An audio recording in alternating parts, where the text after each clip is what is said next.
Regresamos con el segundo bloque de Foro Médico y hablando de prevención de daño renal en pacientes hipertensos. Realmente es un tema muy preocupante porque hablamos de gran cantidad de gente que transita la hipertensión por muchos años y lamentablemente es una enfermedad que va afectando los órganos y los va deteriorando. Sí.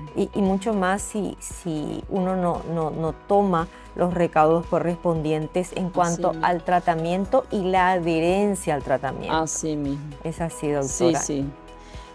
Otro factor que es muy importante mencionar es el sobrepeso y la obesidad. Está muy relacionado con la hipertensión arterial no controlada y también con la diabetes. El paciente diabético es mucho más propenso de tener una hipertensión arterial más severa que el resto de los pacientes.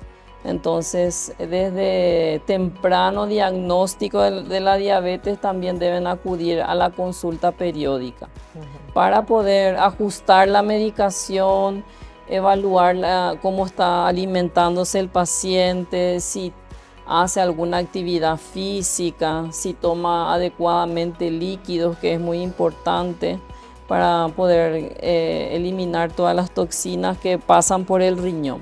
Ya. Sí. Hay que decir qué tipo de líquido también toman, sí, ¿no? Porque exactamente. El paraguayo es muy adicto, podríamos decir, al tereré.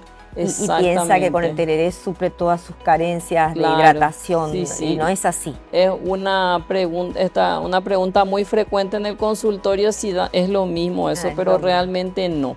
Justamente el mate y el tereré son otro de los factores que aumentan la presión arterial porque son estimulantes.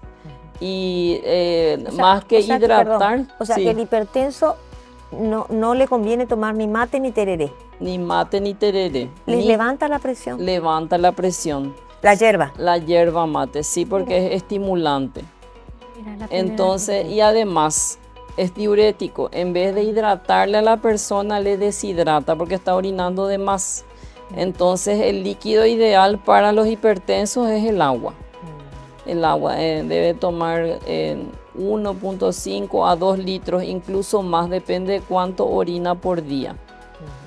Es conveniente entonces también de que disminuyan el consumo de mate y tereré y si van a tomar también la hierba, digo, porque la mateína tiene más, es mucho más fuerte cuando es nueva. Sería mejor hierba lavada en todo caso, porque tenés que tener en cuenta, doctora, que es una adicción también el mate y el tereré para la gente que está habituada. Yo realmente...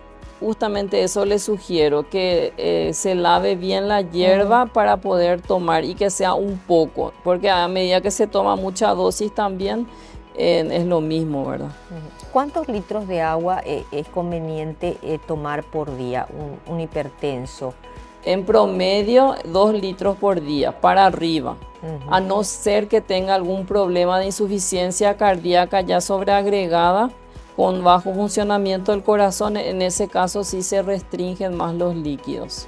Ahí ya siempre tomamos en cuenta la sugerencia del colega cardiólogo, que es el que le dice hasta cuánto puede consumir de agua por día. ¿Cuáles son los pasos o los cuidados en el sentido de los controles, digo bien, que tiene que hacerse un paciente hipertenso para controlar que su riñón esté en condiciones? Sí. Son muy importantes los análisis laboratoriales, la medición de urea y creatinina en sangre, que justamente indica cómo están funcionando los riñones. Hay otro estudio que es determinación de proteínas en orina, que existe en orina espontánea y en orina de 24 horas, para saber si el paciente no está perdiendo ya proteínas por la orina. Proteinuria, creo. Sí, se llama proteinuria y justamente eso ya indica una lesión renal. Sí, por la hipertensión. Existe en diferentes estadios eso. ¿Qué significa una lesión renal, doctora? Bueno, el riñón es un filtro y los agujeritos del riñón por donde pasan las sustancias tóxicas, cuando funciona bien no tienen por qué pasar las proteínas. Y cuando ya se agrandaron más empiezan a perder albúmina y otras proteínas importantes para el cuerpo. ¿Qué es lo que hace la albúmina y las proteínas? Evitan que el agua salga de los vasos sanguíneos.